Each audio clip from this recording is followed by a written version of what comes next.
Il a une bonne tête, cet Henri IV, et ce n'est pas un jeu de mots par rapport à la polémique soulevée il y a quelques années par la découverte du chef d'un personnage du XVIe siècle dont on peut imaginer qu'il était Henri IV. Non, en vérité, lorsqu'on voit son visage, lorsqu'on essaie d'analyser ses traits à travers tout ce que la peinture et la sculpture notamment nous ont laissé, eh bien, ce sont des traits assez espiègles, avec une belle maturité, cette chevelure, cette barbe éclaircie par l'expérience, ce nez tout à fait pittoresque au regard bleu, éclatant, assez plaisantin, de quoi souligner une nature facile, joviale, joliment provinciale au sens le plus sympathique du terme.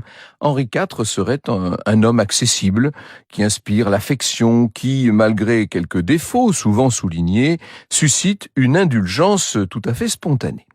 Est-ce que ce visage, que nous avons tous plus ou moins à l'esprit, est-ce que ce visage est fidèle au véritable Henri IV ? Ça, c'est une autre affaire. D'abord, et ça on l'a souvent dit, moi-même j'ai souvent eu l'occasion de le répéter, ce bon roi, lorsqu'il était en vie, a affronté l'une des oppositions les plus ancrées, les plus rudes de toute l'histoire de France.